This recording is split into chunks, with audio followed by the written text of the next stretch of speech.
My name is Vidya and I am working on Givetastic, Giving Made Fantastic.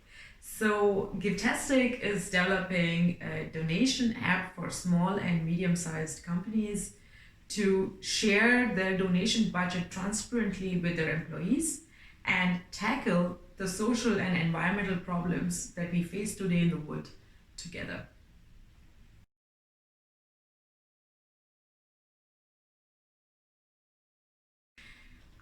I think that you have to do some homework before you join an accelerator. So you have to have a first idea about your product that you're building.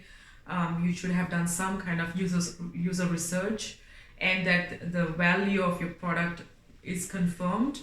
And I think after you have a idea, concept which you can then test or create a product with, that is the time to join an accelerator, because accelerator really push you through this process of intensive mentoring. They give you a lot of guidelines, and the workshops and the network that you have, you can use it very easily then to really accelerate and develop the product, and like find out if the product meets the market, so product market fit. So I would say don't start too fast.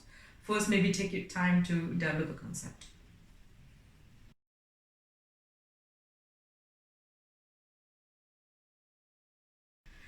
So I was a Women in AI ambassador for a long time, and I really believe that AI is here to stay, and this trend will grow. I saw it myself how much AI was changing the world. Like 2 years back when I was in Silicon Valley, no sector is going to be untouched by AI. And so I think as a company, you can't really survive without using in some form the intelligence, maybe first collecting the data, but using the intelligence with the data to really create products that really delight customers. So that is where AI is really strong, and I think there is just in today's landscape there is just no way that you can create a product without some some usage of the natural language processing or machine learning, neural networks, whatever. There will be some aspect of it that you will be using.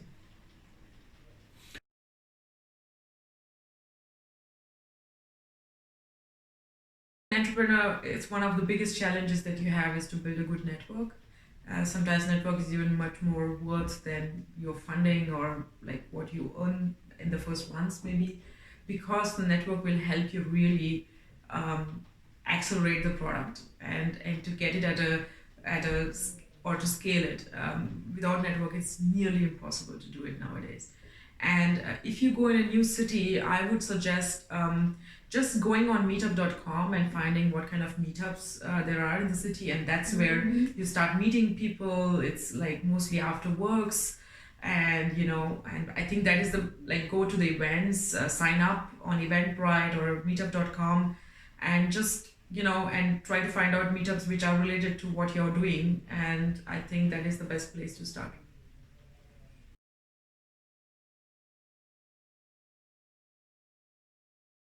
So how I started was on this entrepreneurship journey. I was in Silicon Valley some years back, and I was just, I don't know, it was the vibe in the air, right? Everybody was working on some idea or other, and I was actually having a very interesting job at that time to find AI startups, and that's when I started thinking about building something with AI for the social sector, for the NGOs and helping the social and environmental causes.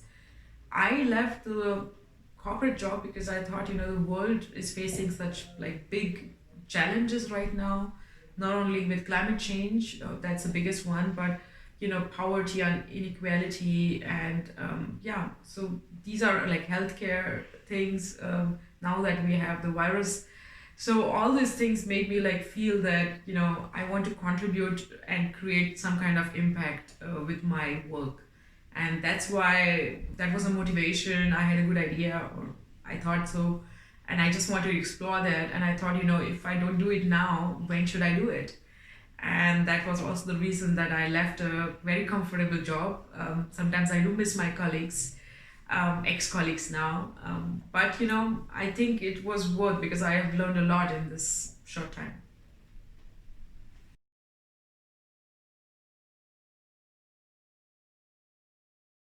As a female entrepreneur, I think that one of the most important thing is for women is to take the risk, because women, I also think I belong to that category. We are risk averse.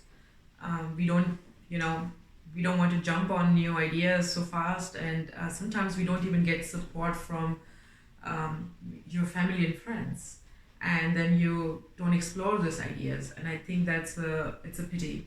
I think you have to believe in yourself and your idea, and that is like where you start. Build your confidence will come not from the first date. Will You will build it like through the times, and it will be there will be like difficult times as an entrepreneur anyway. And I think what women should know is that there is really a big power to a network. So they should, as soon as possible, like hook on to some networks. And there are now many networks forming in a lot of regions around the world. And you should leverage the power of networks at the beginning to get encouragement there.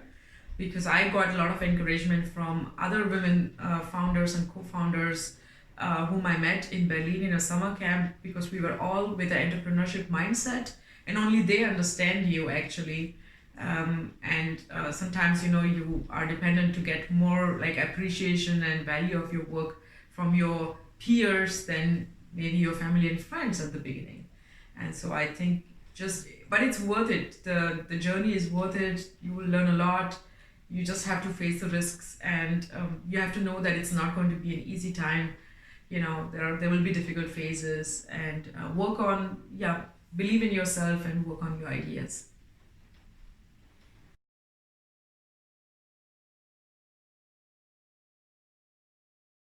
I think one thing you should know is that when you start out with ideas and you don't know if there is a market for it, you really have to be willing to test. You really have to be willing to hear critical feedback, and that will come. Doesn't mean that you give up on an idea. If you really believe and firmly do believe in it, then you should maybe continue. But you have to test your hypothesis. You have to know where you stand. Um, and the other thing I would like to say is that build a great team, because without a great team, you can't really execute anything that you think. And it takes a lot of efforts to get a product out into the market. I mean, and we are working on going live, and it's a lot of work, and you can't do it alone. That is another thing. And and be willing to really leverage your network. So get feedbacks, get people to advise you, get mentors. I think there is just a big power to network, and it should not be underestimated. Thank you.